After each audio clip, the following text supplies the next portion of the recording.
I was born in a little mining town in northeastern Oklahoma named Pitcher, without a T, which has since been all but obliterated by a tornado. 17 years later, I was a freshman in San Jose State College.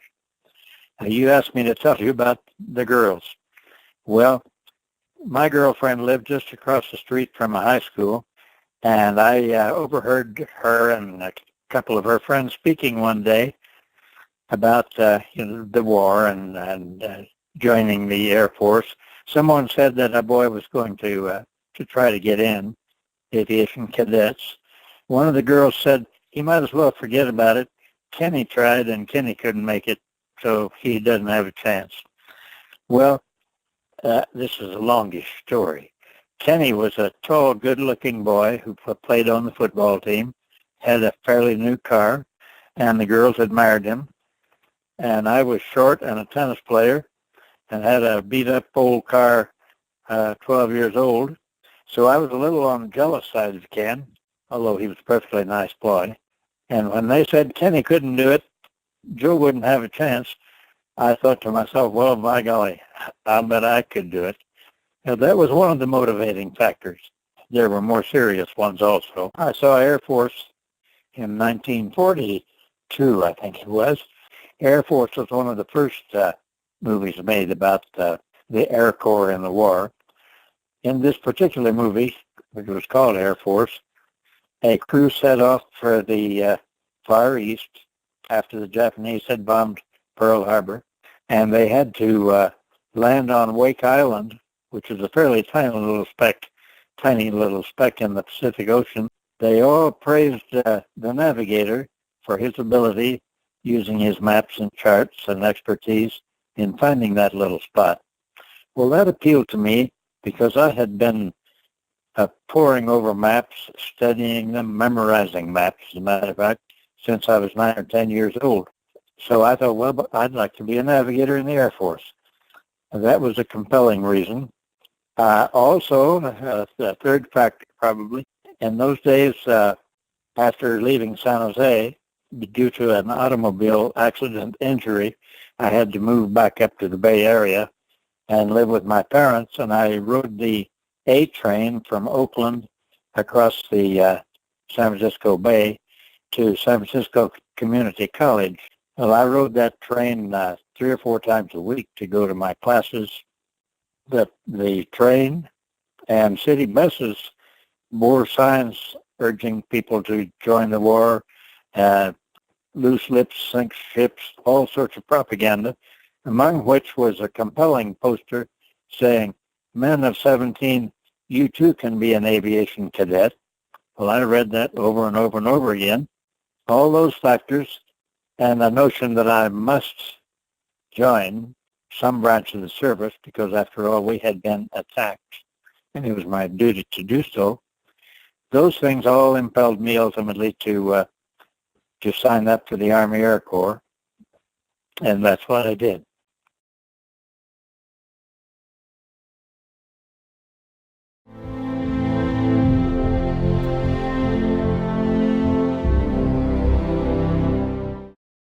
In those days, you had to, even after you volunteered, you had to wait until a draft number came up before you were actually inducted. So I had to do that. I volunteered sometime in November or December of 1942, but it was not until February of 1943 that I was actually called into active duty and ordered to report first of all, to San Francisco for a physical exam. Some wag remarked that if we could walk into the building, we'd probably pass the exam.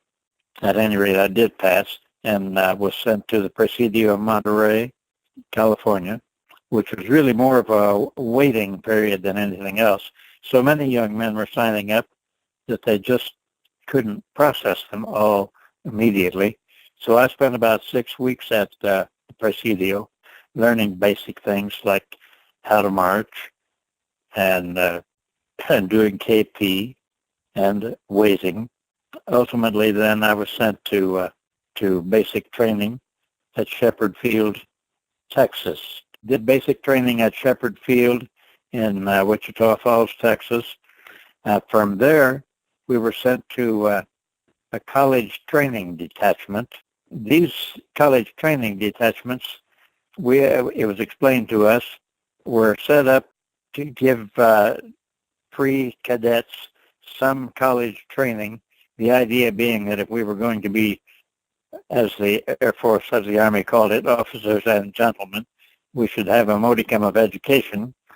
I suspected it was really more of a waiting game again, but at any rate, I did enjoy my college training 6 or 8 weeks at Texas A&M, an intensive 6 or 8 weeks of study, English, history, physics, math.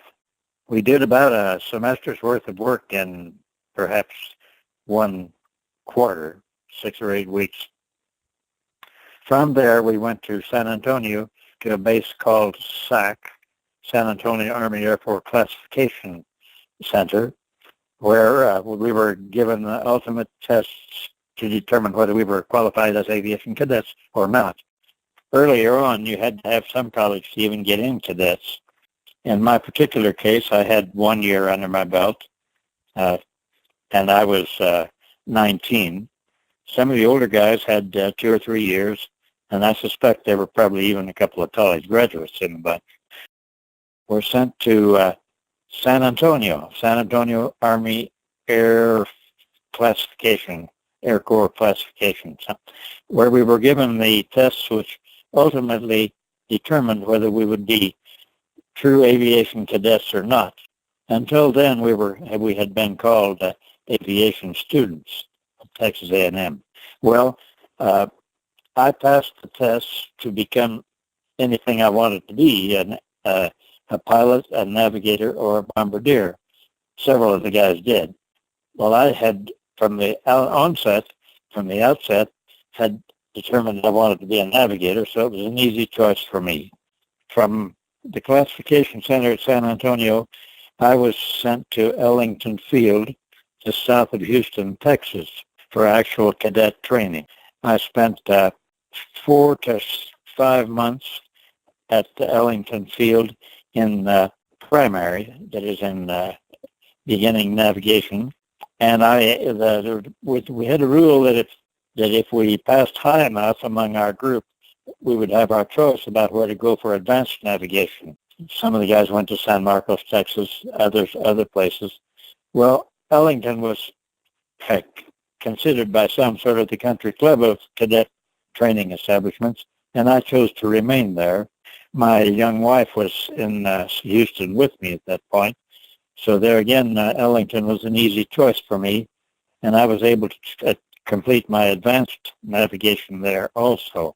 In late April or May, I've forgotten the exact date, I graduated with my class, and I was the proud possessor of a pair of silver wings and gold bars to put on my shoulders. I was a second lieutenant.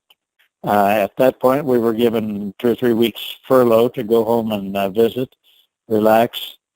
And from there, I was assigned to Sioux City Army Air Force Base for training with my crew.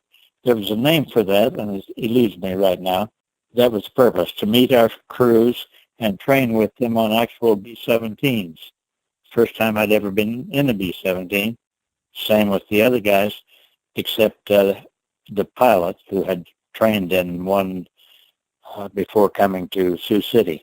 Met my crew, liked them, had a good bunch, finished our work at Sioux City, and were dispatched to Grenier Field at Manchester, New Hampshire, as a stepping off place to go to Europe for combat operations out of England. Spent the night and flew on to Shannon Air Force Base in Ireland.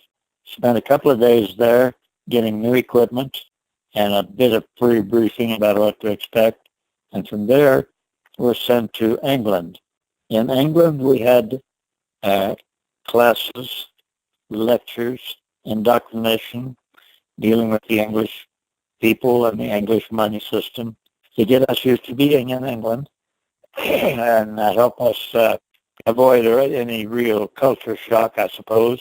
Perhaps the middle of June, I was ordered to Bassingbourn, Cambridge, England, to the 91st Bomb Group with my crew. I flew my first mission on August 31st, 1944, a bombing raid to Munich. That evening when I got back, I had a telegram waiting for me announcing that my baby daughter had been born back in California. The next day, September 1st, we flew what was supposed to be an easy mission to Chartres, an airfield outside Chartres in France. And it was an easy mission until right at the end, after our bombs were dropped, a flak burst hit us, scored a direct hit on the ship on our left wing. It went down with all hands. Our airplane had about 70 holes in it, and there was one in me. I got my Purple Heart on that second mission with a big hunk of flak lodged in my foot. I was out of action for about 3 weeks and thoroughly frightened, by the way, of course. I resumed flying my missions later in September. We were hit nearly every time, but not hard like that. We'd return with a couple of holes in the airplane, or 3 or 4 or 5 holes in the airplane. Once we had a big hole in the one wing tank with gas dripping out, which is a little bit scary, but we got back all right from that. On my 17th mission to Merseburg, the oil refineries, the Luna oil refineries at Merseburg in Germany, a concentrated fighter attack hit us. German Me-109s and FW-190s. It was the 190s that hit my particular airplane. They zipped from high at 6 o'clock behind us. They came down from higher than we were, zipped through our formations, shooting, and they hit our left wing tanks and set them afire. They were burning brightly, and the pilot was losing control of the airplane. He told me later. He ordered bail out. Well, we did. We bailed out. I delayed my jump, what I judged to be about 3 miles free fall, down to what appeared to be about 10,000 feet of elevation. We had been flying at 25,000. When I put the ripcord on my parachute finally, it failed to work. The chute did not open. I think more by reflex than by thought, I stuffed my fingers into the front of the parachute pack where I knew the ripcord had come from, and was lucky enough to catch a little piece of fabric, probably a little pilot chute of some kind, and pulled it in out of the pack. The wind caught it, and then the parachute opened with a snap. And very shortly afterwards, I was lying on my back on the ground with a rifle and a double-barrel shotgun pointed at me from a distance of no more than 15 feet. One of the two, with the man with the rifle, asked almost solicitously, I thought, "Caput, caput, was I wounded?" he was asking. And I shook my head no. And then he said, "Pistola, pistola," because a lot of the guys, some of them, flew with 45 rifles tucked in their vests. And again, I shook my head no. They had me stand 200 or 300 yards into either a little bit of, I remember it as a farm sort of, with buildings and walls making a complete enclosure. And they took me into that and had me back up against a wall. The man with the double-barrel shotgun was unfriendly and mean-looking, and he told me to back up against the wall, and he took his shotgun off his shoulder. For a fleeting second, I thought he was going to shoot me, and my only thought was not to let him know I was afraid, so I just stood a little straighter and looked at him, but he just put his gun down. I guess he was not going to shoot me after all, but I thought he was. I waited there for 2 or 3 hours before they took me into a little home guard station manned by 2 veterans of the wars One of them said they had been on the Russian front, and I presume they were considered unfit for future combat duty, so they had this little home guard station, and I was kept there. But they were not unkind, the two guys there. One of them, and this was profoundly touching, I thought. The German soldier went to his foot locker, pulled out some pack of cookies that he let me know somehow his mother in Hamburg had made, and he gave me one of his cookies. And I thought, how ironic and how wonderful that this man, his mother lived in Hamburg, which we had decimated by one bombing raid after another, just destroyed the city. And his mother there had given him cookies, and he gave me one of them. I thought that was pretty wonderful. One of the other guy brought me a blanket, the other soldier, to make myself as comfortable as possible on the long wooden bench I was given to sit on or lie on. After dark, I can only guess what time it may have been, probably 9 o'clock, 10 o'clock. At that latitude, probably more likely 10 or 11. Another wounded 91st Bomb Group flyer was brought in with blood all over his face, rather severely wounded. I couldn't tell who it was, but he knew me. He recognized me. I had flown with him on his very first mission as a veteran navigator. Shortly after that, a nurse, I presume a licensed vocational nurse or some equivalent, a young woman, came in and cleaned him up as best she could, put his arm in a sling. It was broken. And then she turned to me and asked if I were wounded. Well, I had been hit in the shoulder a bit, and I knew that. And I said, we could look at my shoulder. I pulled my shirt back. We looked. Both of us burst out laughing at the same time. This girl and I. All we could see were two little droplets of blood on my shoulder, and I was embarrassed to even have brought it up.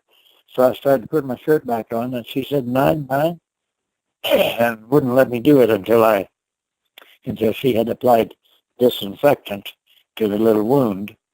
At the time, I thought shrapnel had just barely penetrated and caused the blood droplets, because my jacket had been absolutely shredded by small bits of metal from the 20 millimeter cannon shells the fighters had used.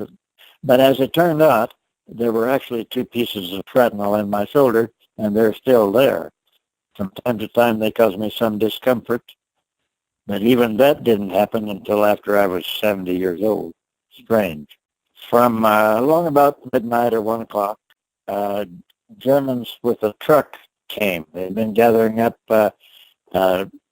airmen from all over the section of Germany. They had shot down 13 of their airplanes that day. There was 130 men, 125 to 30 men from my own group, and there had been other groups involved. So there were plenty of American airmen on the ground in eastern Germany, south of Leipzig at that point. We were taken to an interrogation center, a notorious one at Oberursel in Germany, not far from Frankfurt, and I was put into a black cell with maybe 8 or 10 other airmen, some of whom were wounded and had untreated wounds. They were sometimes groaning. They were in pain. It was dark. There was only a very, very small, dirty little window up high above us with just a bit of light.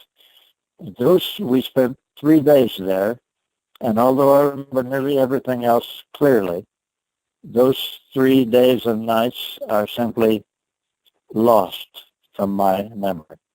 I was interrogated by a man who appeared to be perhaps in his 40s, who was not unkind to me at all. He used the usual interrogation tactics, saying that if he knew this much about us, and I knew an astonishing amount. He knew what group I'd been flying with. He knew things about our group, and he wanted me to just fill in some blanks on the paper and sign it, which I refused to do. Our orders were to give only our name, rank, and serial number, and that's what I did. And he persisted.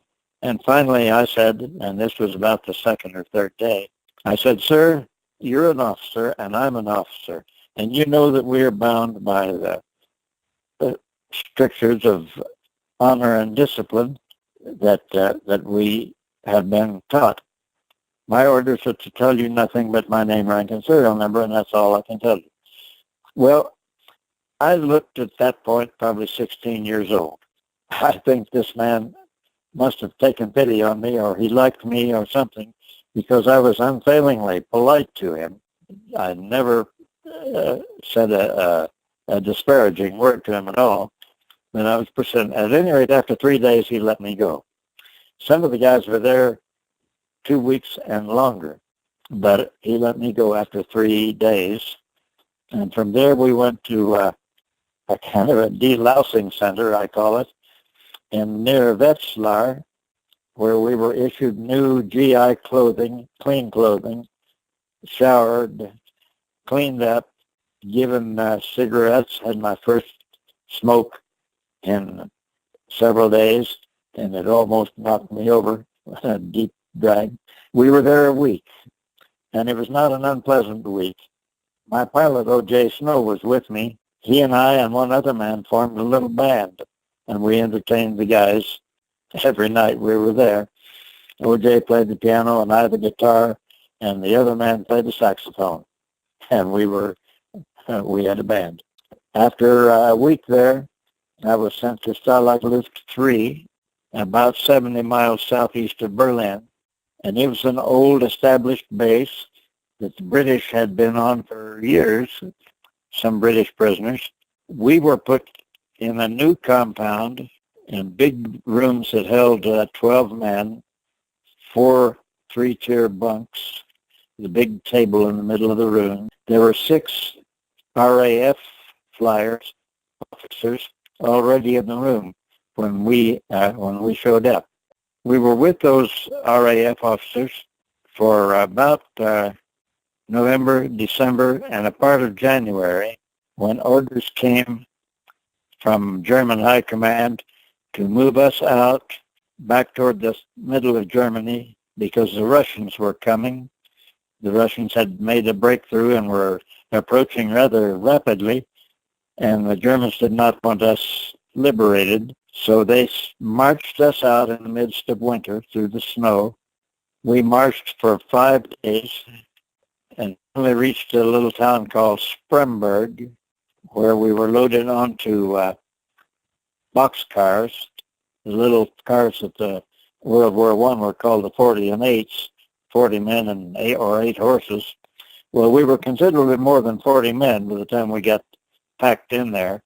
The trip across Germany was scary because our own Air Force was shooting up everything that moved, and the war was nearing an end, we thought, and we were afraid that we just might get bombed or strafed by our own Air Force.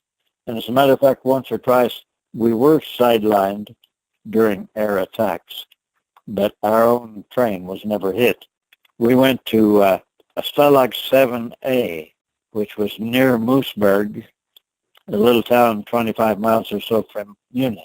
I was to spend the rest of the war in Stalag 7A, hungry, living with fleas, crowded, miserable conditions, until April 29, when General Patton's Third Army came through and liberated us. A moment to remember, when we saw, perhaps 5 miles from the camp, the American flag go up on the highest steeple in Moosburg, you could have heard the thousands of men cheer, perhaps all over that part of Germany, and we were liberated. General Patton, however, did not want us turned loose to roam the German countryside and abuse the citizens or get in trouble ourselves. So we were confined to the camp until arrangements could be made to fly us to rehabilitation centers in France. It was April. The woods around us, the woods on two sides of us, were leafing out. Birds were singing. The weather was beautiful. And I just really wanted out of that prison camp to just go walk in the woods, if nothing else. One day I decided I'd try to do it. And I walked around to the back gate of the camp where, sure enough, an American GI with a rifle was standing. Well, I started to walk past him out the gate, and he said, "Sir, my orders are not to let anyone go out this gate." "Okay," I said, and I turned around to go back. And he called, "Lieutenant," he said, "just around that corner down there, there's a big hole in the fence, and I can't see it from here." Oh, well, I thanked him, walked around to where he could not see me, went through the hole in the fence, out through the woods, and walked all the way to a little town called Landshut, a little city. I had to cross the Isar River, which was beautiful at that point, flowing strongly, and I had to pick my way across the ruins of a bombed-out bridge, but there was enough of the bridge above water so that I could do so safely.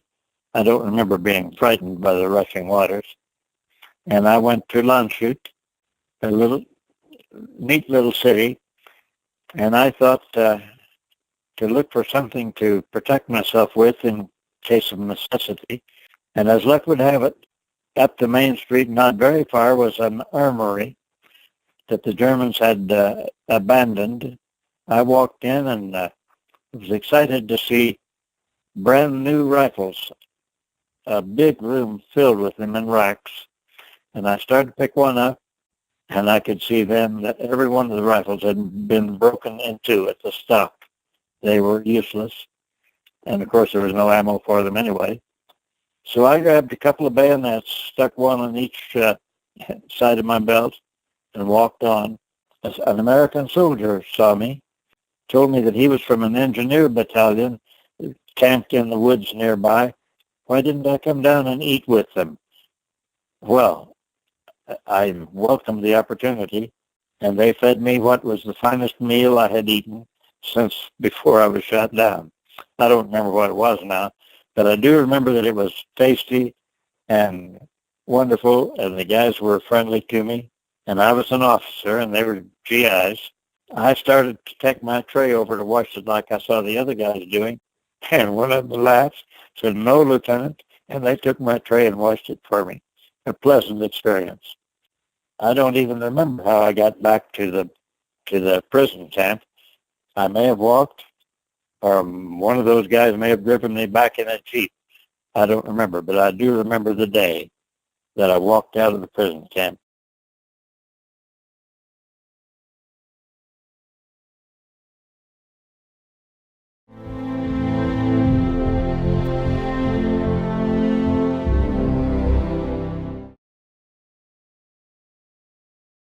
After I was wounded in action, shortly after that I was reassigned from the 322nd Squadron to the 323rd. I flew a mission or two I flew one, I think, with a man named Donahue, and I was assigned then as a regular navigator to Val McGee, who was on his second tour of duty. He had volunteered for a second tour of duty after finishing one already. Well, Val was an old man. He was 29 years old, and I was 20. And he knew that I was nervous, frightened still. He also knew that I was a good navigator, and I demonstrated that a couple of times. And he encouraged me and said all the right things and was just like a big brother to me. And he told me that I was the best navigator in the squadron, which may or may not have been true. I was pretty good. And he was going to, when he finished his mission, he was going to suggest that I be made, be checked out for squadron lead. That was good, and I ultimately got over the flak happiness, as we call it, just the nerves. Ultimately got over that when I was flying with the Val. And the day I got was sent to Mertzburg, he didn't have to fly. He stayed behind. Well, O.J. Snow, was without a navigator. His navigator had already been promoted to a lead position. So I was assigned to fly with OJ as a substitute navigator. The second time this had happened, and I was calm about it. I don't remember any particular nerves other than going to Merceburg was always caused a few butterflies because it was notorious as one of the 2 or 3 most heavily defended targets in Germany. So I will always remember Val. At one point when I was navigating, we were lost over Holland. And I happened to be pretty good. Well, as I said, I was a good navigator anyway, and I tried to stay on top of things. And I was the first one in the entire wing, evidently, to pick up a signal by means of which I was able to determine where we were. I called Val on the intercom and said, Val, we're headed right for the Frisian Islands, which were a very heavily defended string of islands across the north of Holland. So we were way off course and heading perhaps 30 degrees north of where we should have been heading. Winds did this. The winds changed. It was not a fault of the calculation of the lead navigator. It was just that the information he had turned out to be wrong. Well, as I said, I was able to correct that. And I told my pilot, we should be on this heading. And Val, who, as I said, was an old man, he knew the colonel. He was not afraid to break a rule when he thought it necessary. So he broke radio silence to call the wing lead and said, my navigator says you're all screwed up and we should be doing this. And imagine how I felt, a kid navigator, to see the whole wing wheel around in the sky and take up my heading. Later, after the war, many years after the war, perhaps 10 years ago or 15, Val's son, Morgan McGee, contacted me on the internet, and we exchanged a couple of emails. I told Morgan about this incident with the wing taking up my heading, and I said what I suspect happened probably was that one of them found the heading about the same time I did, but Morgan said no. My father laughed all his life about being able to tell the wing lead they were screwed up with having him. So I guess, maybe not. Anyway, he insisted that I was the best navigator in the squadron, and that was possibly one of the reasons. So I guess Val is the single officer that had the greatest impact upon my life during combat. When I was shot down and had time in the prison camp to reflect, I wondered, as a young man will, why was I spared and many of my buddies not? And I thought I should do something useful with the rest of my life. In my family, teachers were held in pretty high esteem, so I decided I would teach. Prior to that, I was going to be the world's greatest journalist. My first major in journalism. I switched it to education, and I became a teacher of foreign languages. I was able to work with things I loved, languages, and as it turned out, young people I loved. I spent 50 years in education, nearly all of it with high school students. I held I taught English, Spanish, French, Russian, and other subjects on occasion if necessary. I was a counselor and a vice principal and principal in secondary education. Never regretted it. Loved it all the time. I retired in California when I was 60-odd. Went to New Mexico and worked another 18 or 20 years with teenagers on the Navajo reservation. It was a good career.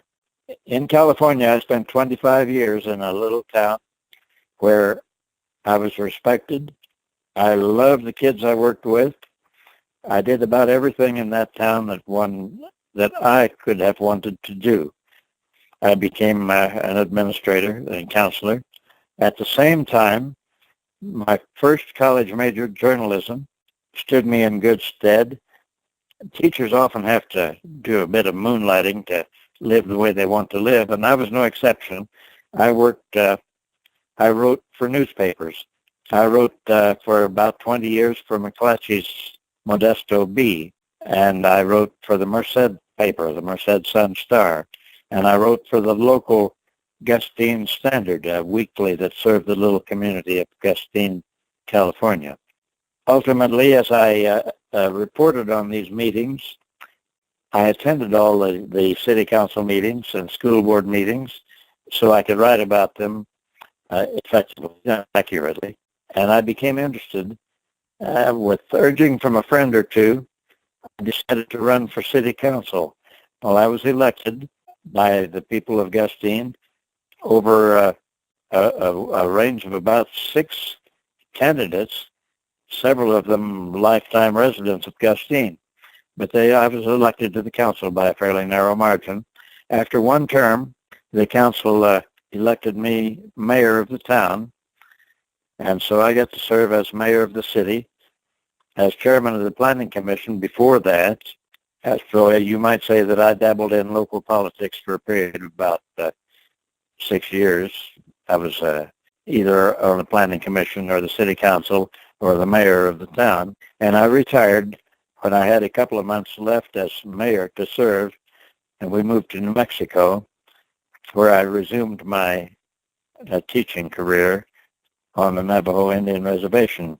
While I was on the reservation, I decided that I would finally write the books that I always intended to write. My mother had kept every letter I wrote in a big shoebox, and I had all those letters. They helped immeasurably in moving my memory into things I might otherwise have forgotten. The first book I wrote was POW, about the prison camp experience. Then I set about writing the rest of my military career. I wrote one called B-17 Navigator, which dealt with my training to become an officer and a navigator. And the last book I wrote was called Flak Happy, which dealt with the nervous, that's what flak happy means, the nerves that did attack airmen who'd often flown through flak too many times and become nervous and detached from reality a little bit. Some had to be sent to rehabilitation centers to rest, and I guess that I might have been if I hadn't got shot down. But at any rate, that's what flak happy means, sort of like punch drunk, except it referred to the nerves and disorientation resulting from too much exposure to danger in the air. So I wrote 3 books, and I was certain, of course, that with the first one I'd become a millionaire. Well, it never happened, and as a consequence, I've probably given away as many books as I have sold. But overall, they have paid for their publication, and they have told my story and made it available to my family, my grandkids, and anybody else who's interested in my particular experiences.